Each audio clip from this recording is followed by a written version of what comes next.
Bismillahirrahmanirrahim. Assalamualaikum warahmatullahi wabarakatuh. Alhamdulillahirabbil alamin.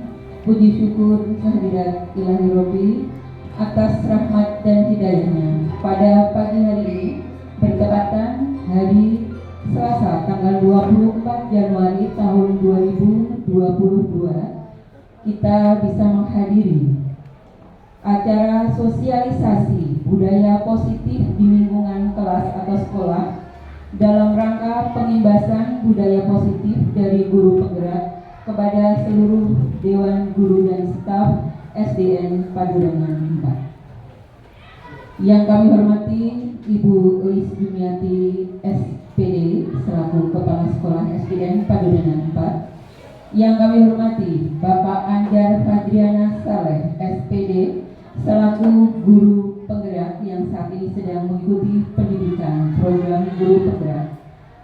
Dan yang kami hormati Bapak Ibu Dewan Guru beserta staf SDN Padurenan 4 yang berkenan hadir. Pertama-tama marilah kita panjatkan puji syukur kehadirat Ilahi Robbi atas rahmat dan hidayahnya kita semua bisa hadir pada acara pada pagi hari ini. Salawat serta salam semoga senantiasa tercurah kepada uswah kita, panutan kita, tauladan kita, Nabi Muhammad SAW. Bapak Ibu Dewan Guru yang kami hormati, untuk membuka acara pada pagi hari ini, mari bersama-sama kita buka dengan membaca basmalah. Bismillahirrahmanirrahim. Selanjutnya adalah sambutan dari Ibu Kepala Sekolah SDN Padurenan 4 kepada beliau Ibu Eis Jumiati SPD. Kami silakan. Terima kasih kepada pembawa acara yang sudah memberikan kesempatan waktu kepada saya, di mana pada kesempatan siang hari ini kita berkumpul guna mendengar atau ada amanat kaitan dengan implementasi yang telah didapat oleh kami kita, yaitu Pak Anjar, tentang kaitan budaya positif yang akan disampaikan nanti langsung oleh beliau. Baik, sekali lagi yang pertama dan utama syukur alhamdulillah kita panjatkan kepada Allah Subhanahu wa taala. Pada kesempatan hari ini, hari Selasa, kita dapat berkumpul di ruangan kelas 6A dalam keadaan sehat walafiat tanpa kurang suatu apapun dalam rangka mensosialisasikan budaya positif di lingkungan sekolah SD Negeri Padurenan 4. Salawat dan salam marilah kita limpah curahkan kepada junjungan yang lebih besar Muhammad SAW, pada sahabatnya, keluarga, dan staf semua yang diajaran menjadi anak. Bapak Ibu yang saya hormati, tidak mengurangi saya hormat. Ya, barangkali yang sudah hadir ada di sini saya ucapkan terima kasih, dan yang belum hadir kita doakan mudah-mudahan beliau diberikan kesehatan oleh Allah Subhanahu wa taala. Barangkali baik itu pembiasaan masalah ekstra kurikuler, kemudian pembiasaan di awal dan di akhir proses KBM di kelas Bapak Ibu. Itu yang dapat kami sampaikan. Terima kasih, mohon maaf atas segala kekurangan. Saya wabillahi taufiq wal hidayah. Wassalamualaikum warahmatullahi wabarakatuh. Menyanyikan lagu Indonesia Raya yang akan dipimpin oleh Ibu Suparwati SB. Hadirin dimohon berdiri.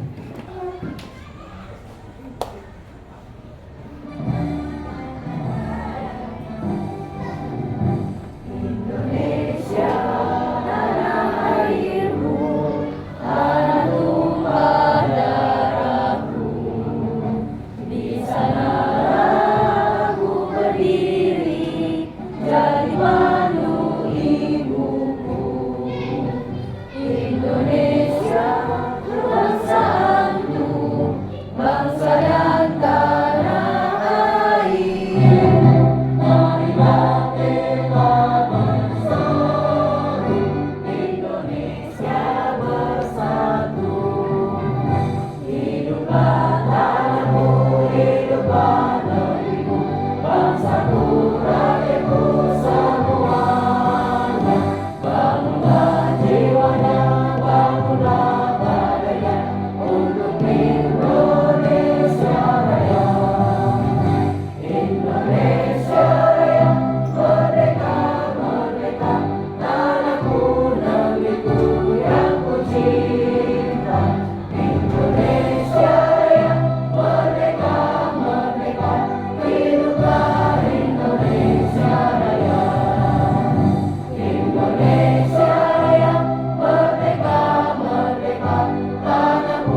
sosialisasi budaya positif di lingkungan kelas dan di lingkungan sekolah SDN Paduranan 4 oleh Bapak Anjar Fadriana Saleh SPD.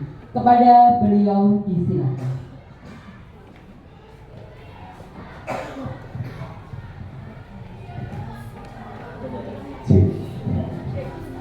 Assalamualaikum warahmatullahi wabarakatuh. Waalaikumsalam warahmatullahi wabarakatuh. Salam sejahtera untuk kita semua. Selamat siang. Ya. Selamat siang. Ya. Soalnya pesertanya semangat ini ya. Oke. Yang saya hormati Ibu Kepala Sekolah, Ibu Elis Jumiati SPD, yang saya hormati Dewan Guru. Puji syukur kehadirat Ilahi Robi, alhamdulillah hari ini saya bisa mengadakan sosialisasi mengenai budaya positif. Salawat serta salam marilah kita limpah curahkan kepada junjungan kita Nabi besar Muhammad SAW. Ya, izin Bapak Ibu Kepala Sekolah, di sini saya berbicara di depan bukan yang paling pintar ya Bapak Ibu, bukan sesuatu yang wah gitu ya. Hanya di sini saya kedapatan penimbasan kepada guru mengenai budaya positif. Kemarin sudah kepada siswa, sekarang kepada guru.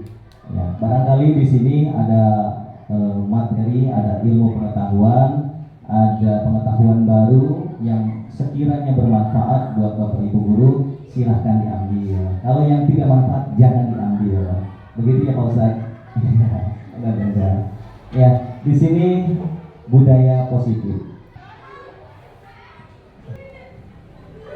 Ya, konsep yang akan saya sampaikan mengenai budaya positif ini ada 7 ya, yang mungkin nanti akan saya paparkan.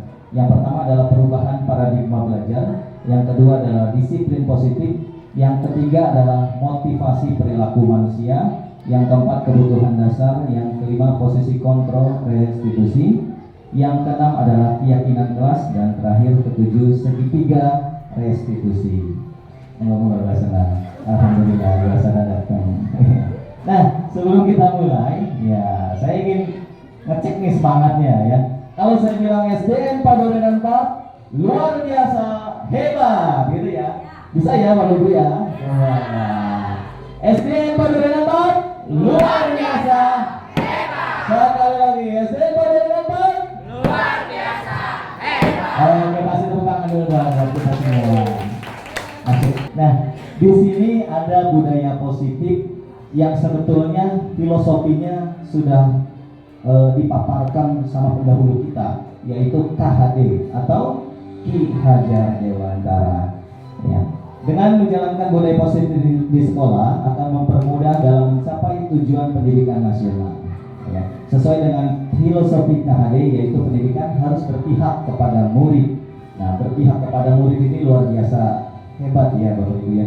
Yaitu pendidikan adalah menuntun apa yang dituntun, yaitu segala kekuatan yang ada pada diri anak itu, baik itu secara kodrat alamnya, kodrat zaman maupun tenaganya, untuk mencapai selamat dan bahagia yang setinggi-tingginya.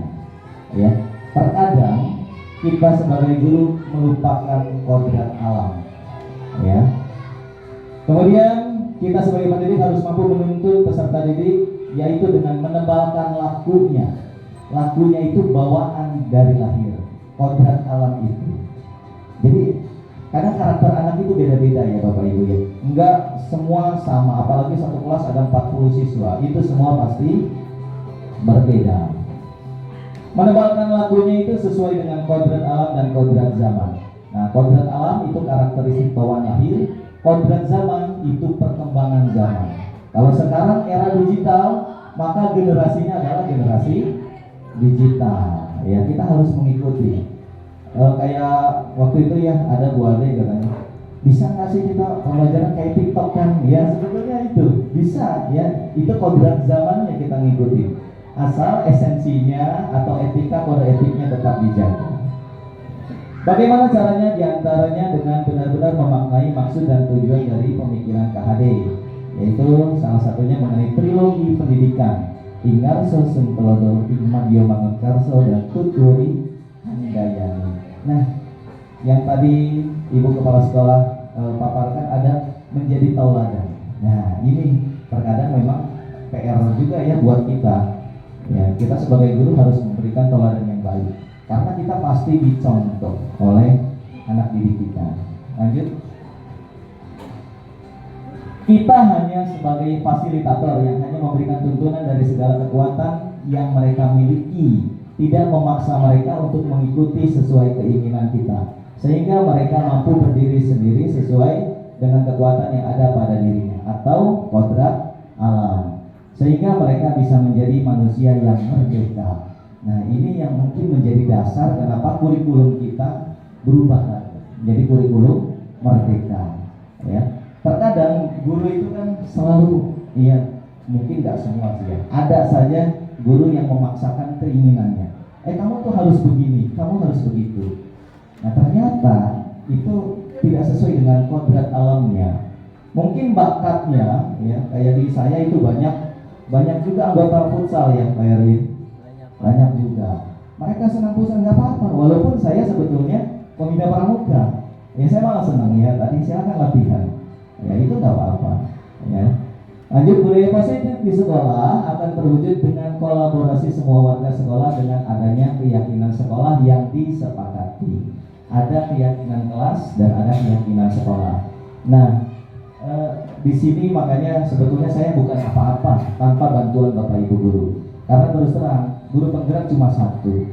Ya mungkin di sini kalau nggak ada Bapak Ibu, nggak ada bantuan Bapak Ibu, saya nggak ada arti apa-apa, gitu ya. Makanya saya mohon kerjasamanya. Ayo kita bangun sekolah kita, bukan membangun pakai semen batu ya Bapak Ibu. Ya, membangun karakter anak didik kita untuk mendapatkan karakter yang baik. Dalam membangun budaya positif sekolah dapat menyediakan lingkungan yang positif, aman, nyaman agar siswa mampu berpikir, bertindak, dan mampu mencipta dengan merdeka, mandiri, dan belajar. Ya mudah-mudahan kalau lingkungannya positif, anak-anaknya di kelas positif, ya budaya positifnya dijalankan, itu akan berimbas baik untuk sekolah kita. Budaya positif sangat erat kaitannya dengan kontrol guru terhadap siswa. Kita mengkontrol ya. Lanjut. Ya, sekolah diibaratkan sebagai tanah tempat bercocok tanam. Jadi misalkan lahan bercocok tanam. Sehingga guru harus mengusahakan sekolah menjadi lingkungan yang menyenangkan, menjaga dan melindungi murid dari hal-hal yang tidak baik. Dengan demikian, karakter murid tumbuh dengan baik. Sebagai contoh, murid yang tadinya malas menjadi semangat, bukan kebalikannya. Murid yang akan mampu menerima dan menyerap suatu pembelajaran bila di lingkungan di sekelilingnya terasa aman dan nyaman. Selama seseorang merasakan tekanan-tekanan dari lingkungannya, maka proses pembelajaran akan sulit. Nah, makanya sewaktu Bapak Ibu guru melakukan pembelajaran, gimana caranya menciptakan pembelajaran yang menyenangkan. Bahkan sama Pak Anjar misalnya ya, atau sama Pak Erwin ya, itu seneng murid. Karena saya tanya ya, gimana belajar dengan Pak Erwin? Asik Pak ya, berarti bagus Pak Erwin ya ngajarnya.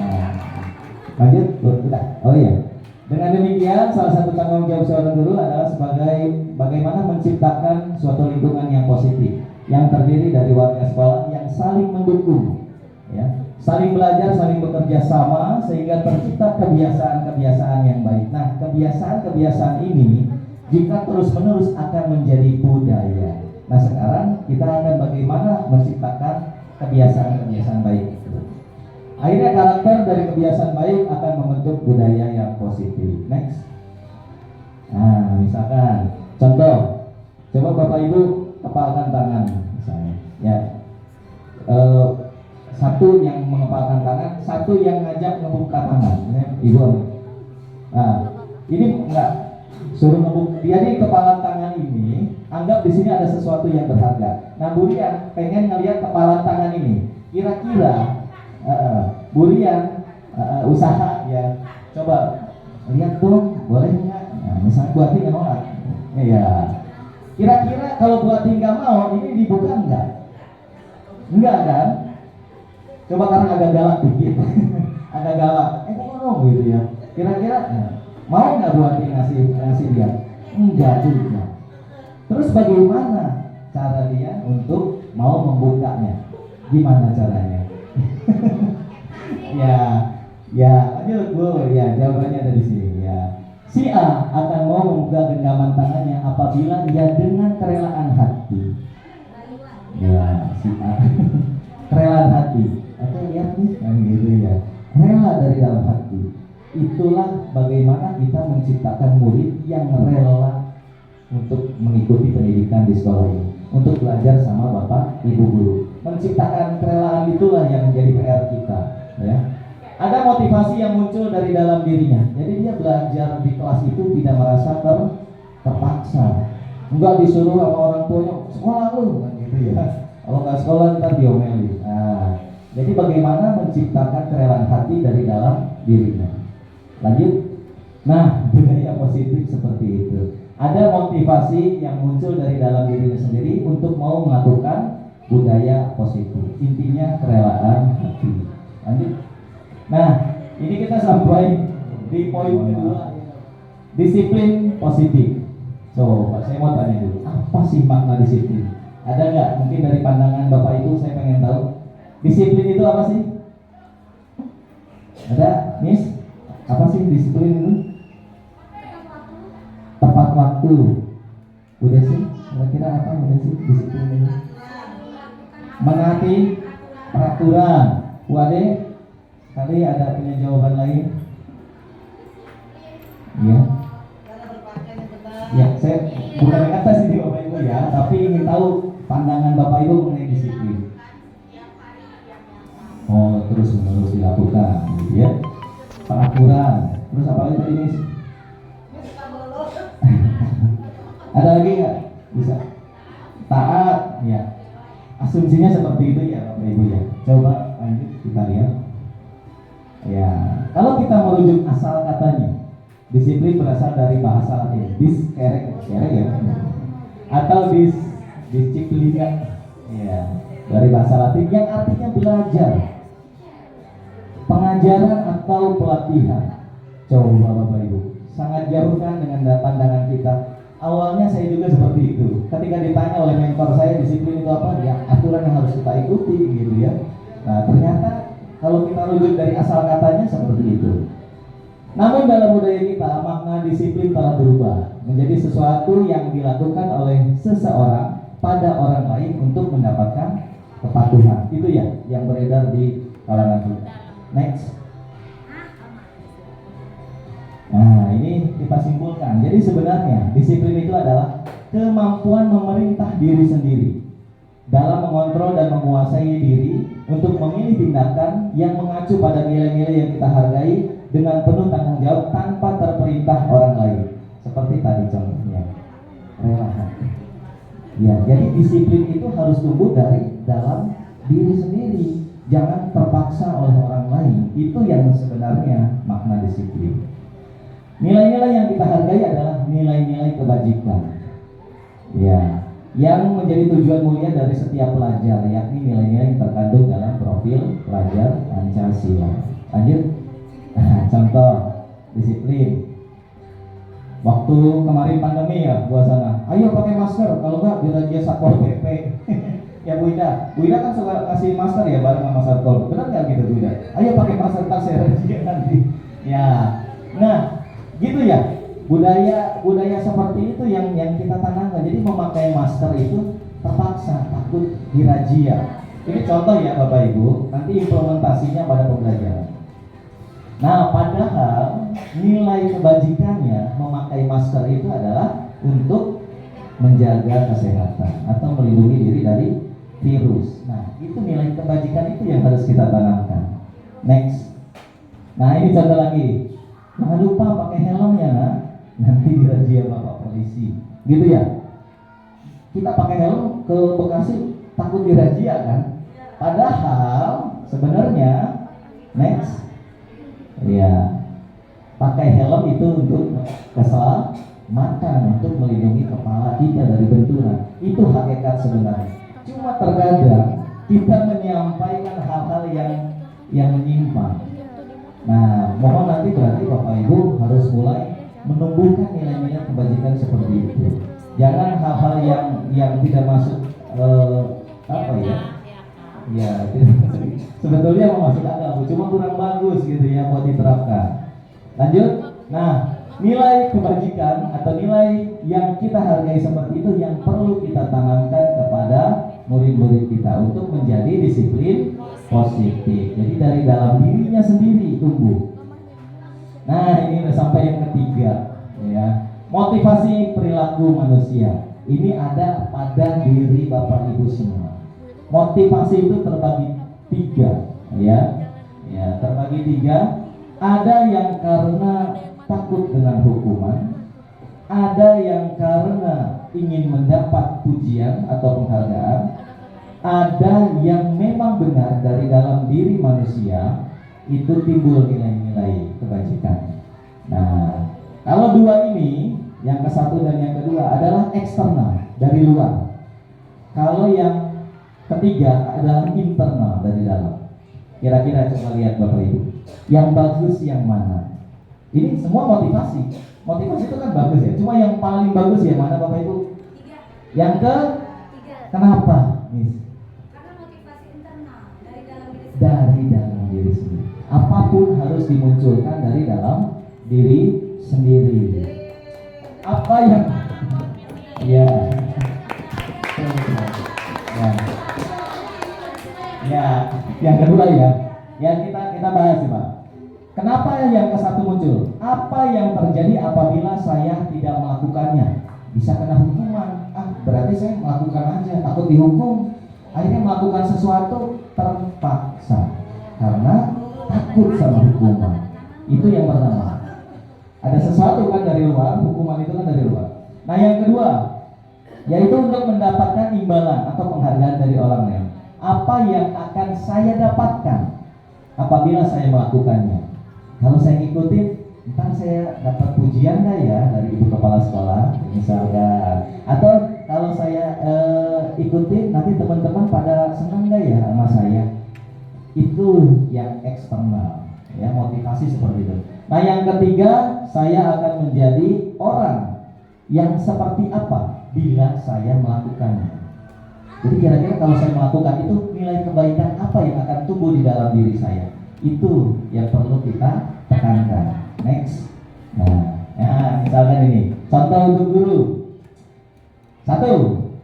Bapak Ibu diminta untuk mengikuti rapat atau diklat dengan kepala sekolah. Kira-kira kalau ngikut diklat sama pengawas gimana Bu? Senang nggak? Enggak.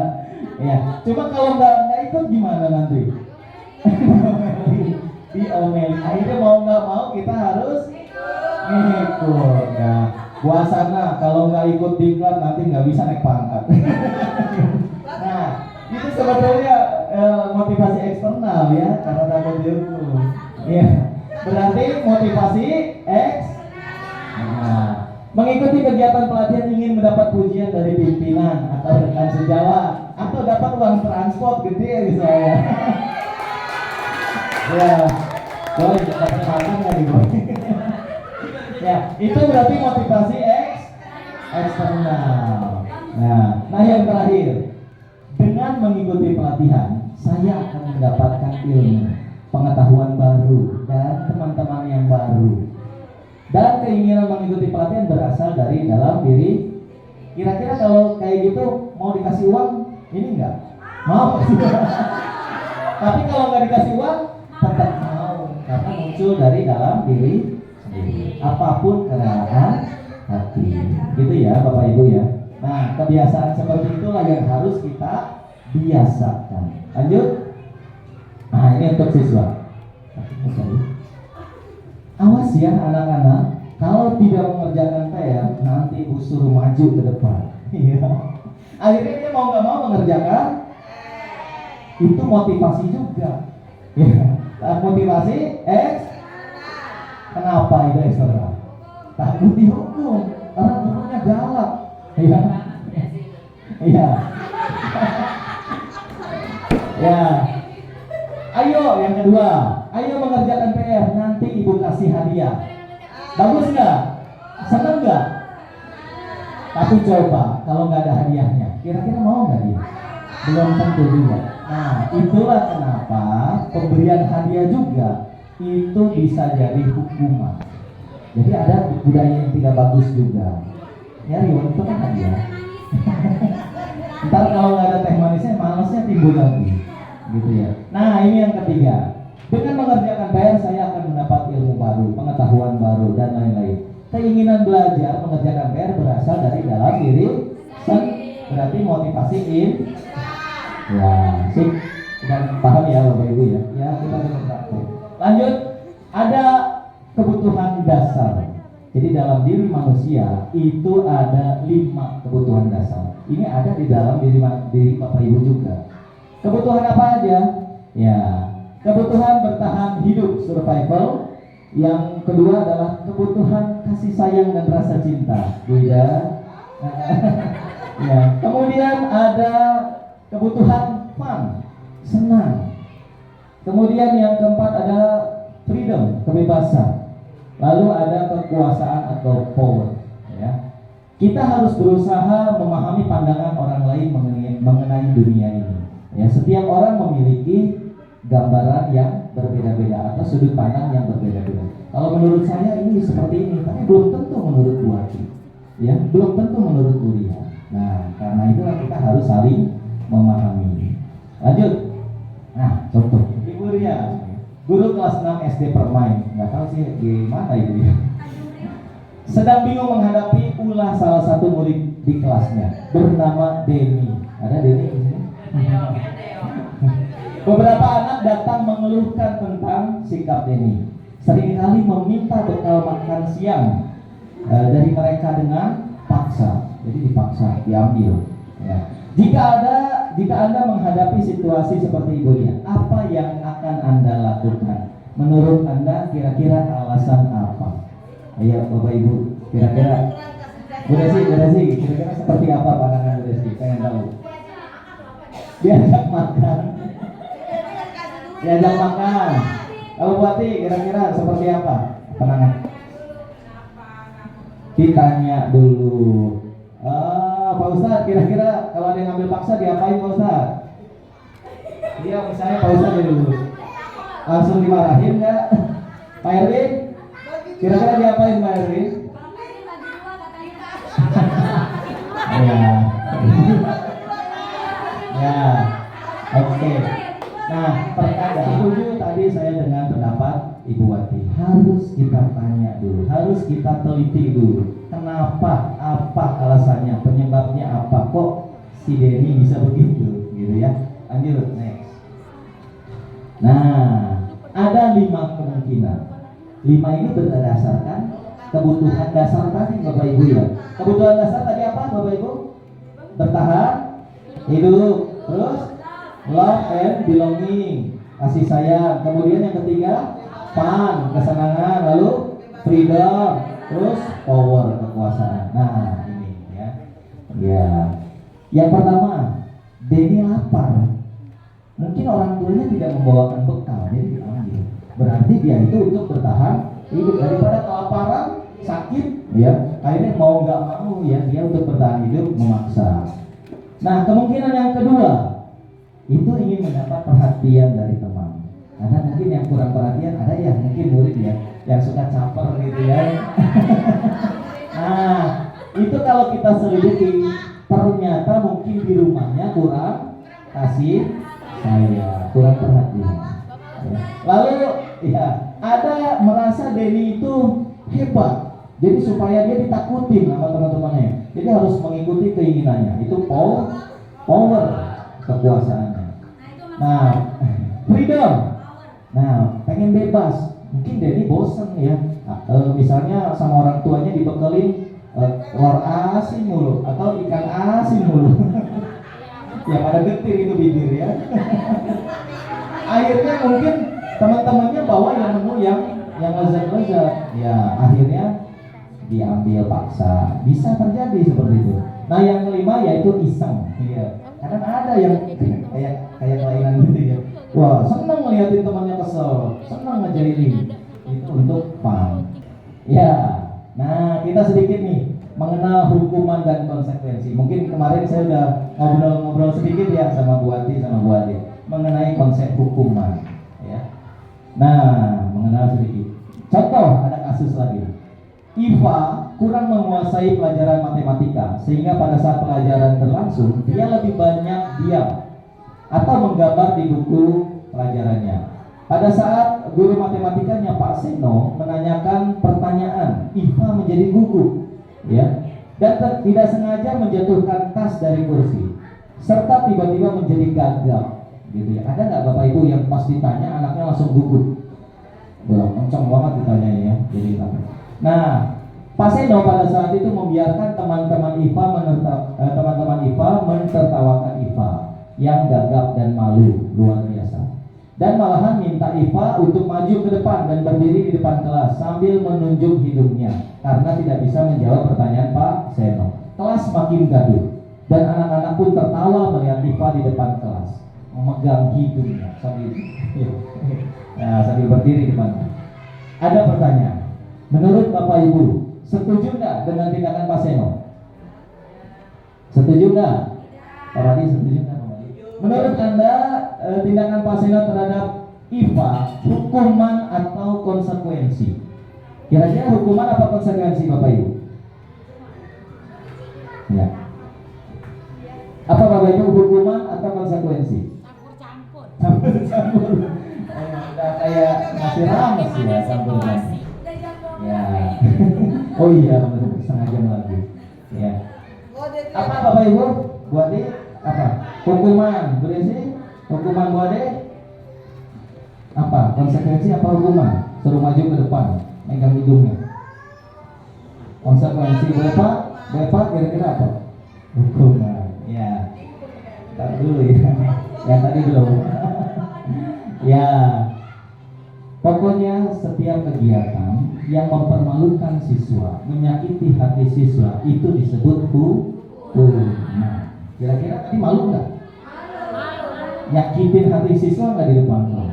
Apalagi diketawain, wah itu bisa-bisa besok kagak balik lagi ke sekolah. Ya, nah, itu hukuman. Nah, hukuman yang seperti itu harus hati-hati ya Bapak Ibu ya. Lanjut, oke. Sekarang kita berlatih nih Bapak Ibu. Kira-kira yang pertama nih, mengganti kertas tugas teman yang dicoret-coret. Hukuman apa konsekuensi? Konsekuensi ada, hukuman ada nggak? Ini hukuman. Nah, oke. Yang kedua, lari mengelilingi lapangan basket. Karena terlambat hadir, hukuman. Capek kali ya, gitu ya. Membersihkan coretan yang dibuatnya di meja kelas. Konsekuensi. Kehilangan 10 menit jam istirahat untuk mengerjakan tugas karena terlambat datang. Hukuman apa konsekuensi? Ada yang hukuman, ada yang konsekuensi. Nanti kita lihat jawabannya apa. Berjemur di lapangan basket karena ngobrol, hukuman. Next, coba kita lihat. Sama enggak jawabannya? Iya, hampir mayoritas benar. Kasih tepuk tangan dong. Berarti ya sudah 99% lah bisa membedakannya antara hukuman ya dengan konsekuensi. Nah, ini yang kelima Bapak Ibu. Posisi kontrol guru. Yang pertama, pernah nggak Bapak Ibu merasakan ini semua? Pak Agus, punten Pak Agus. Ini Pak Agus, kayak orang tua saya sendiri ya. Ini mau dijawab. Pak Agus pernah mengalami ini semua loh, Pak Agus. Pernah ya pasti ya. Ya, kita semua pasti pernah. Ada satu tipe kontrol guru sebagai penghukum. Ada yang kedua pembuat merasa bersalah. Ada ketiga guru sebagai seorang teman. Ada yang keempat sebagai pemantau. Yang kelima adalah manajer. Kira-kira Bapak Ibu senang yang mana? Manajer. Yang ketiga sebagai seorang teman. Oke. Next lanjut penghukum. Iya. Nah, ini sudah dikategorikan oleh kementerian bahwa ada identitas gagal, ada identitas sukses. Guru yang sebagai penghukum dan pembuat merasa bersalah itu identitas gagal. Itu ya Bapak Ibu. Lalu untuk yang sukses ada teman, pemantau, dan manajer. Yang pertama penghukum dan pembuat merasa bersalah, kayaknya Bapak Ibu udah paham ya. Ikut program guru penggerak itu sebagai pelengkap PPG. Kalau PPG mungkin kita teknik-teknik dalam mengajar ya, buasana ya. Ya, teknik ajar nih, metode ini. Tapi untuk kelengkapan secara batinnya, secara psikologisnya, ini ada di guru penggerak. Nah, kenapa sebagai teman itu kurang bagus? Terkadang anak terlalu dekat dengan gurunya. Apa jadinya? Ngelunjak atau ngelunjak? Ya, ngelunjak. Itu nggak bagus juga. Nanti dia melupakan etikanya. Lalu pemantau. Kamu sudah melanggar nih disiplin kelas misalnya ya. Apa konsekuensinya? Terkadang hanya dikasih konsekuensi, tidak dicari solusi. Tapi kalau manajer dicari akar permasalahannya, kenapa itu siswa seperti itu? Habis itu dicari, benar nggak kamu melakukan kesalahan? Harus mengaku dari dalam dirinya sendiri. Kalau sudah dia merasa bersalah betul, baru kita carikan solusi. Nah, mencarikan solusi itulah ya yang menjadi tujuan kita. Next. Ya, lanjut next. Nah, panjang bener ya. Ya. Next, singkat saja ya Bapak. Kasus 1. Tolong bantu ibu ya. Lalu dijawab nih sama Vivi muridnya. Santai aja Bu, gitu. Kira-kira ini sebagai seorang apa guru? Teman. Karena dia memposisikan gurunya itu memposisikan diri sebagai teman. Diajak ngobrol, akhirnya melunjak, nggak ngerjain tugas. Akhirnya, ya. Lanjut next. Nah, ya. Kalau ini beda. Ini saya berikan garis besarnya aja. Jadi ada 2 orang berantem, Anto sama Dino. Jadi saling tarik-tarikan, kesel ya. Akhirnya putus kancing bajunya si Dino itu. Terus dipanggillah sama gurunya. Dikasihlah dia mempraktekkan pola guru sebagai manajer. Dia cari dulu akar permasalahannya. Dia cari dulu benar nggak kamu ini melanggar keyakinan kelas. Nah, Bapak Ibu nanti harus membuat keyakinan kelas. Nanti akan kita bahas di yang berikutnya. Ya. Habis itu jangan lupa berikan solusi. Jadi Bapak Ibu ketika mengajar di kelas, ya kalau bisa usahakan. Jangan hanya timbang nyalah-nyalahin anak. Kalau bisa, kenapa permasalahan anak itu bisa terjadi? Lalu carikan solusi. Jangan ditinggalin gitu aja Bapak Ibu ya. Ya, gitu ya Bapak Ibu ya. Lanjut, next. Nah, ini yang ke-6 ya. Sebelum kita lanjut, saya pengen ngetes dulu. SDN Padurenan 4 luar biasa hebat. Lupa. Lagi ya. SDN Padurenan 4 luar biasa hebat.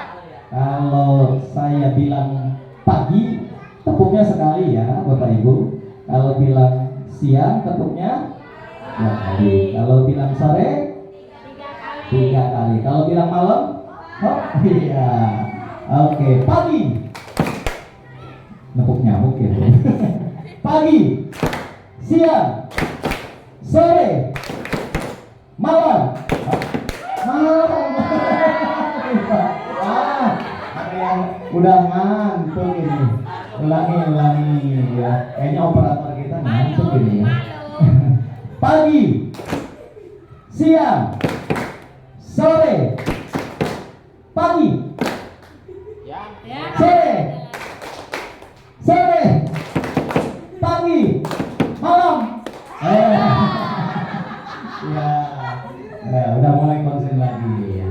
Berarti nggak dengerin tuh kata-kata saya pagi apa siang apa sore ya. Itu melatih fokus ya Bapak. Lanjut, keyakinan kelas. Nah, ini adalah nilai-nilai kebajikan yang disepakati secara bersama, secara universal oleh semua murid. Ya. Terlepas dari perbedaan agama, suku, ras, bahasa, negara. Ya. Nah, ini ada teorinya, ada dasar teorinya, ya, oleh Gosen. Ya. Bahwa suatu keyakinan kelas akan memotivasi seorang diri dari dalam dirinya. Berarti ini motivasi intrinsik, internal. Ya, internal. Seseorang akan lagi bersemangat untuk menjalankan keyakinannya daripada hanya sekedar mengikuti peraturan. Terkadang di sekolah hanya ada peraturan sekolah. Siswa dilarang ini, siswa dilarang ini, dilarang dulu. Akhirnya dia merasa mengikutinya itu karena terpaksa. Nah, itulah yang mau kita ubah di guru penggerak ini.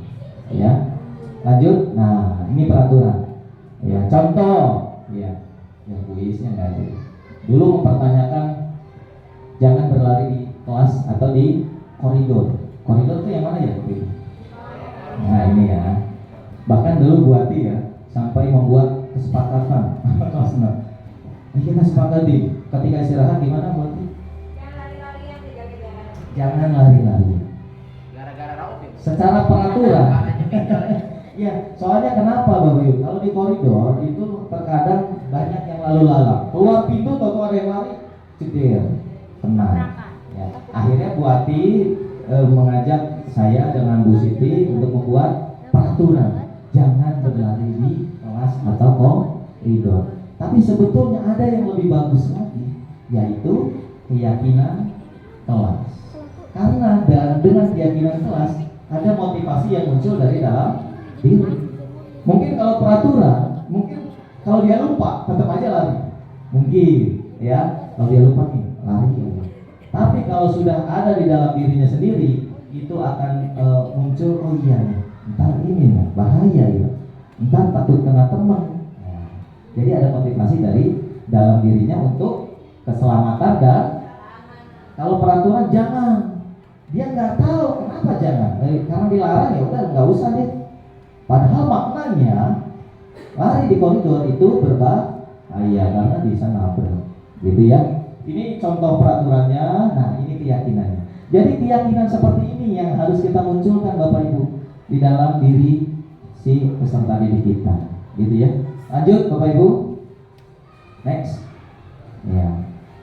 Nah, prosedur pembuatan keyakinan kelas. Ini sudah saya pernah praktekkan, ya.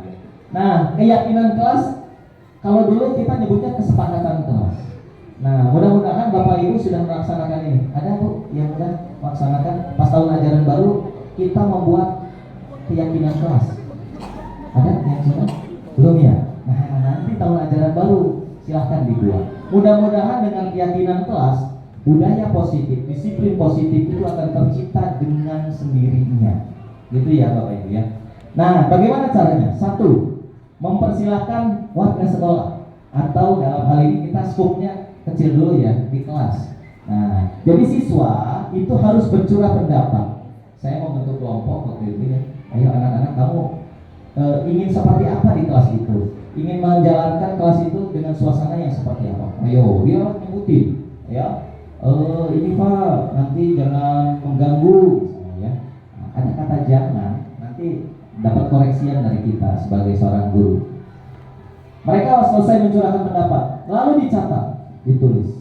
Kemudian menyusun keyakinan kelas, ya, dengan cara mengganti kalimat. Ya, nanti Bapak Ibu mungkin kalau buatan anak-anak jangan berlari di koridor, ganti berjalanlah di koridor. Nah, dengan kalimat positif itu akan sedikit banyak membantu untuk menumbuhkan budaya positif.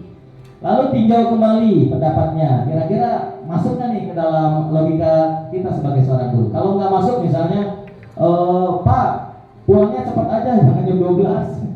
Ya, pulang belajarnya sampai jam 10 aja, kan itu nggak masuk ya. Nah, itu jangan dimasukkan yang seperti itu ya. Kemudian tinjau ulang secara bersama-sama, sudah. Lalu setelah keyakinan sekolah selesai dibuat, maka semua warga kelas dipersilakan meninjau ulang dan menyetujui bahkan menandatangani. Ya, kalau keyakinan kelas dibuat bareng-bareng, itu kayak gitu ya Bapak Ibu. Ini kalau Bapak Ibu sudah menciptakan keyakinan kelas atau kesepakatan kelas di awal tahun pembelajaran, insya Allah nanti akan berjalan dengan baik di kelasnya. Tapi kalau berbuat salah ya tinggal kita panggil. Next. Nah, ini ada contoh keyakinan kelas. Ya, kelas 5, kelas 7. Nah, ini kelas 1 kayak gini, gua 5 ya. Nanti seperti ini. Nah, kelas 5. Keyakinan kelasnya selalu berpikir positif. Tuh. Jangan negatif, enggak gitu, tapi selalu berpikir positif. Jangan menggunakan kata-kata jangan gitu ya. Lanjut, senantiasa menjadi diri terbaik. Nah, kalau bisa keyakinan kelas itu simpel aja Bapak Ibu. Jangan banyak-banyak. Contoh kelas 7, ini kelas 1. Kalau kelas 1 simpel, Bu 5. Yuk, saya yang bantu. Ayo kita selesaikan bareng-bareng bersama-sama. Gitu ya. Ya. Next. Ya. Nah, ini terakhir Bapak Ibu. Boy, terakhir Boy. Ya. Ini segitiga restitusi adalah yang dipraktekkan dengan posisi kontrol guru sebagai manajer. Ya, jadi ini yang saya terapkan selama ini untuk menghilangkan hukuman dan konsekuensi. Selain pemberian hukuman dan konsekuensi kepada murid, jika melakukan kesalahan ternyata ada cara yang lebih berpihak kepada murid. Kan kalau menghukum menyakiti, berarti tidak diferensiasi, tidak berpihak kepada murid. Ya, itu harus sudah mulai kita dikit-dikit dihilangkan ya Bapak Ibu ya. Lanjut, dari mana dasar teorinya? Ya, ternyata dosen menciptakan teori mengenai segitiga restitusi. Kenapa disebut segitiga? Ada 3 tahapan nanti Bapak Ibu ya. Ya, oke, teorinya. Menurut dosen, proses menciptakan kondisi bagi murid untuk memperbaiki kesalahan mereka sehingga mereka bisa kembali kepada kelompok mereka dengan karakter yang lebih kuat. Kalau kita hajar, kita hukum, itu anak malah makin ciut gitu ya. Bahkan mungkin jadi apa ya? Jadi malah tertutup, protektif. Nah, itu yang dikhawatirkan. Nah, dengan segitiga restitusi, dia merasa, oh iya kemarin salah ya, berarti besok harus lebih benar lagi, harus lebih bagus lagi. Jadi muncul kebenaran itu dari dalam diri sendiri. Sama guru juga sama, ya. Memang guru juga harusnya ya jangan langsung ini kamu salah ini. Nah, kalau bisa ya, segitiga restitusi. Apa segitiga restitusi itu? Suatu proses dialog.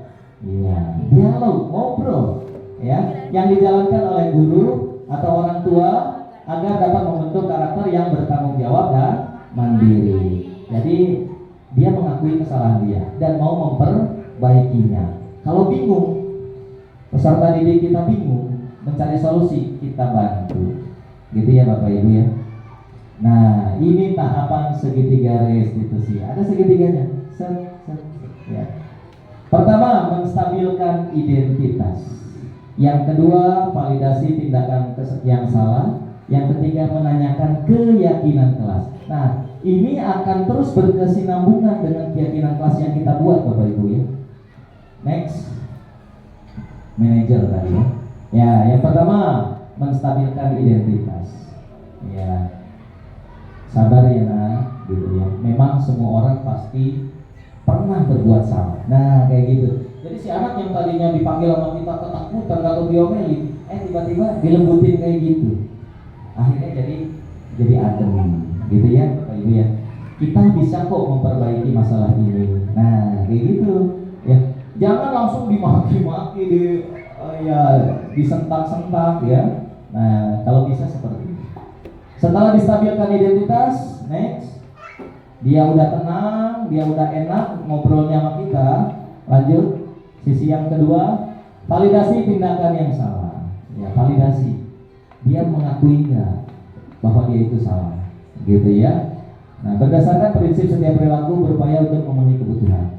Nah, dia melakukan seperti itu atas dasar apa? Ya itu tadi, 5 kebutuhan dasar itu. Nah, dia masuk ke kategori mana? Kita selidiki, gitu ya Bapak Ibu ya.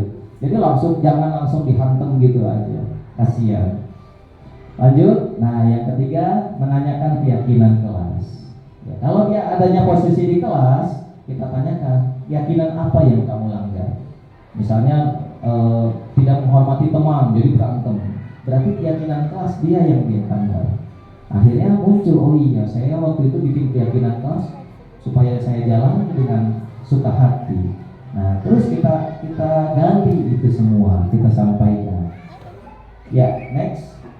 Nah, ini contoh sedikit saya mempraktekkan tentang segitiga restitusi. Ya, mudah-mudahan kena maksudnya apa ya Bapak Ibu. Coba next. Misalnya murid yang berkata kasar. Ini contoh muridnya bukan murid yang berkata kasar ya. Ya.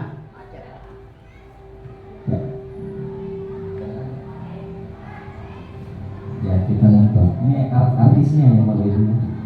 Kasus apa ini Pak? Tahu kasus apa ini? Dipanggil, ya, dipanggil. Kalau bisa terpisah ya Bapak Ibu ya. Jangan digabung dengan peserta didik yang lain. Nah, ini ditanya dulu, gitu ya. Ditanya dulu benar nggak terjadi kasus ini, ya. Habis itu kedengaran nggak suara? Panjang Pak kesadaran nanti Pak. Ya, Negara saya tadi. ya. Iya. Itu ceritanya ruang kantor saya boleh. Masuk ya. Ulangi lagi.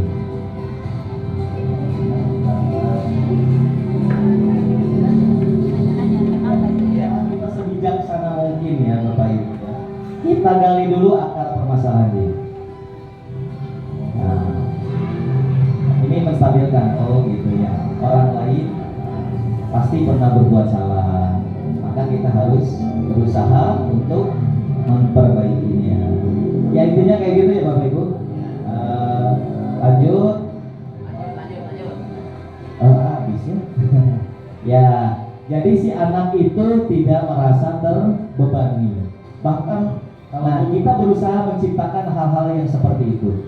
Mudah-mudahan dengan kebiasaan baik, dengan pembiasaan yang baik, dan terus-menerus berkelanjutan, itu akan menjadi budaya yang positif. Kita terapkan dulu di kelas.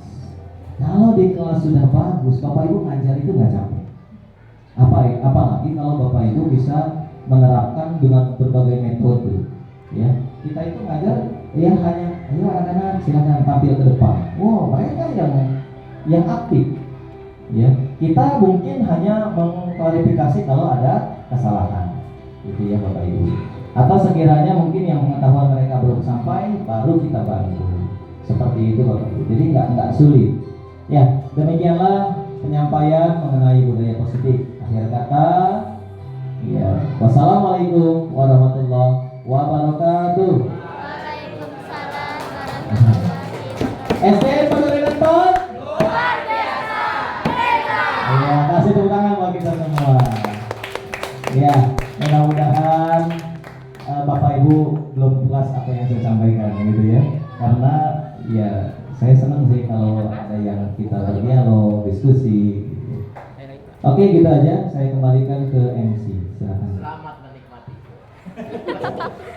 Selamat menikmati. Juga kita yang jawab nggak panjang.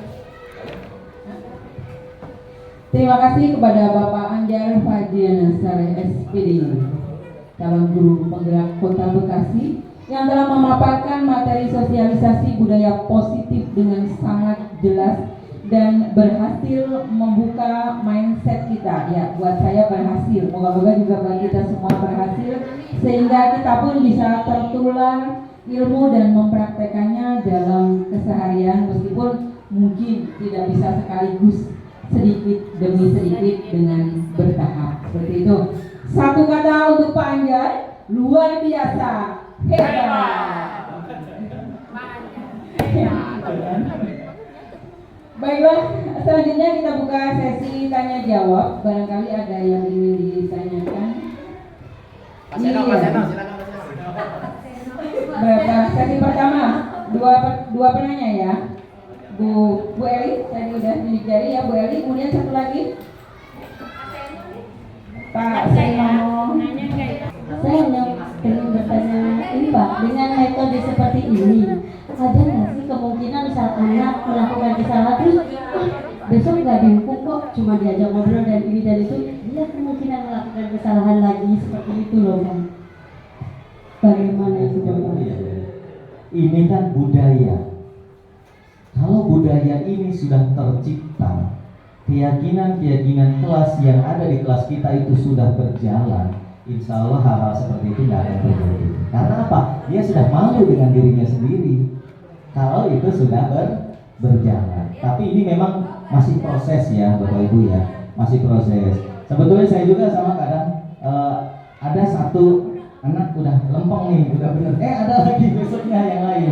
Ada, tapi alhamdulillah bukan itu lagi muridnya, tapi berubah. Ya memang namanya masalah itu nggak akan habis ya sampai kita meninggal mungkin ya Bapak Ibu.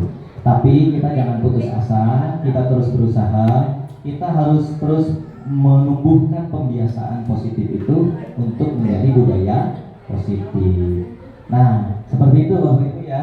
Ya mungkin kalau sudah oke, ada lagi nggak Bapak Ibu? Oh iya, Bu Ade, monggo. Oh, ke depan nggak Bu Ade? Panjat sungguh menginspirasi kita semua. Cuman saya di sini bertanya ini bukan mau sama Pak Anjar. Dikira seperti itu. Mohon maaf. Saya di sini mau nanya sama Novita malah. Gitu. Jadi emang Novita ini dari kelas 4 udah dipantau sama saya, emang anaknya cerdas gitu. Nah, Banyak kasusnya. mungkin saya di sini nanya gini, Novita di rumah belajarnya bagaimana? Gitu. Sampai prestasinya tuh bertahan sampai kelas 6 dan mungkin akan selalu berkembang kalau ukuran Novita ini gitu. Menurut saya secara pribadi pantau dia dari kelas 4, dia anaknya cerdas memang gitu. Iya. Mungkin Novita mau menyampaikan sedikit di rumah belajarnya, cara belajarnya bagaimana, kemudian apakah dukungan dari orang tua itu berpengaruh dengan prestasi-prestasinya. Jadi mohon dipersilahkan. Ya, sebagai orang tua kita menjelaskan. Coba lo ngomong. Novita. Mungkin kalau Banjar yang Maju neng, ntar masuk YouTube ini. Iya. Kalau itu pernah saya tanyain juga Bu, Maju. ya. Tapi emang ke beberapa siswa saya tanyain, gimana cara belajar kamu di rumah? Gitu. Ya. Gimana Novita mau ngomong depan? Enggak. Ya udah semua ya. 5 menit lagi ya Pak Eri. Iya.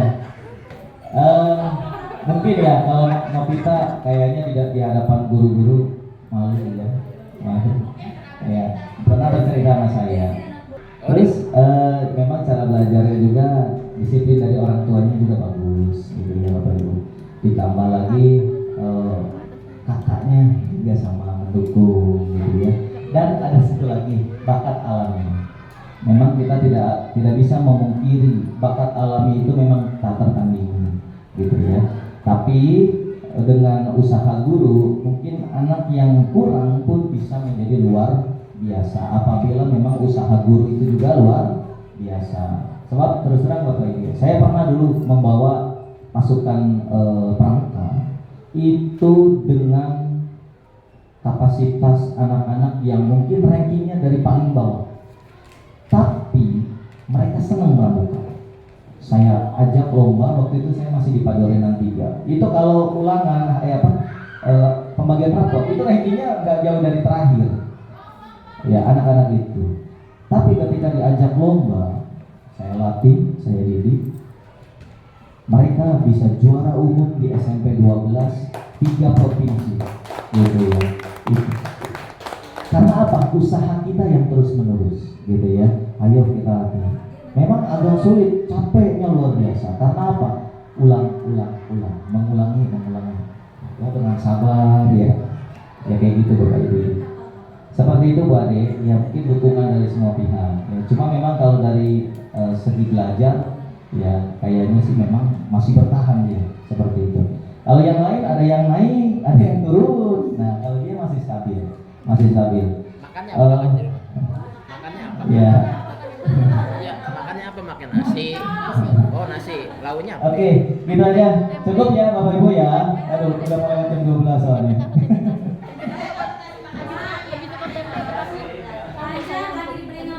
Oh, tak boleh lempel. Tahu juga sih. Oh, Baiklah, demikian acara sosialisasi budaya positif di lingkungan kelas atau di lingkungan sekolah SD dan Padunangan Pak yang telah disampaikan oleh Bapak Anjar Fadriana Saleh SPD.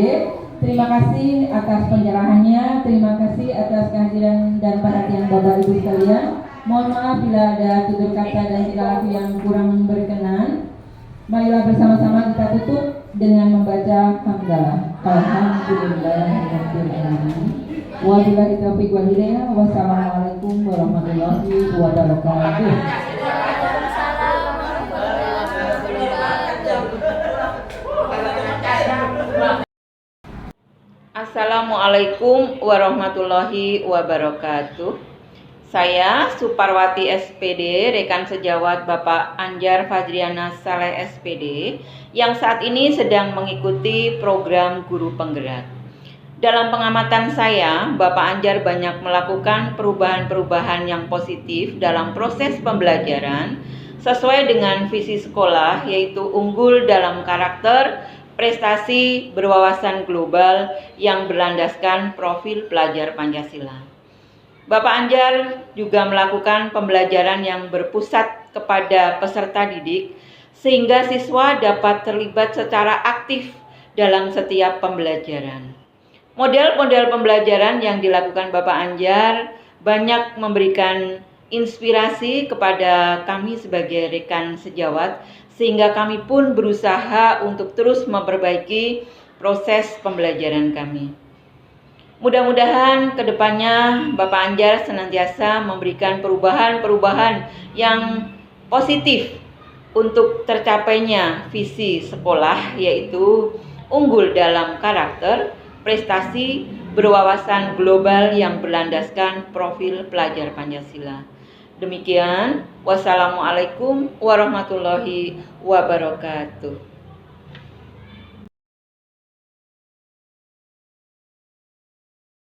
Perkenalkan, nama saya Vinta Unaisa Hermawan.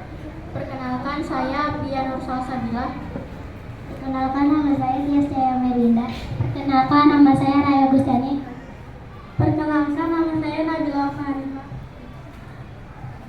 Kami dari kelompok Andre ingin menyampaikan tugas keyakinan kelas kami. Yang pertama, budayakan sikap antri. Datang sebelum 15 menit sebelum masuk pelajaran. Yang ketiga, berjalan di koridor atau di kelas. Budayakan sikap tolong menolong. Saya Pia Nur Salsabila. Kenalkan, nama saya Tias Jaya Melinda. Kenalkan, nama saya Raya Gustani. Perkenalkan, nama saya Najwa Farifah. Kami dari kelompok Andre ingin menyampaikan tugas keyakinan kelas kami. Yang pertama, budayakan sikap antri. Datang sebelum 15 menit sebelum masuk pelajaran. Yang ketiga, berjalan di koridor atau di kelas. Budayakan sikap tolong menolong.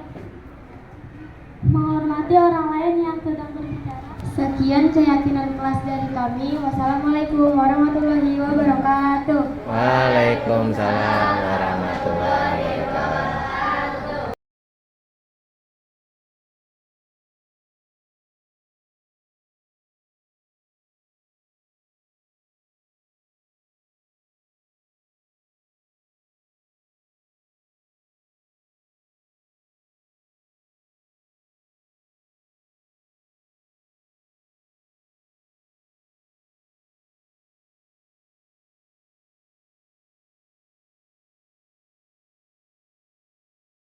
Assalamualaikum warahmatullahi wabarakatuh. Perkenalkan, nama saya Vinta Unaisa Hermawan dari kelas 6A. Saya ingin menyatakan perasaan saya tentang adanya keyakinan kelas. Perasaan saya sangat senang sekali dengan adanya keyakinan kelas karena menambah ilmu, pengetahuan baru khususnya bagi saya dan teman-teman. Manfaatnya, kelas-kelas saya lebih tertib, nyaman, dan damai sehingga terciptanya lingkungan kelas yang nyaman. Terima kasih. Wassalamualaikum warahmatullahi wabarakatuh.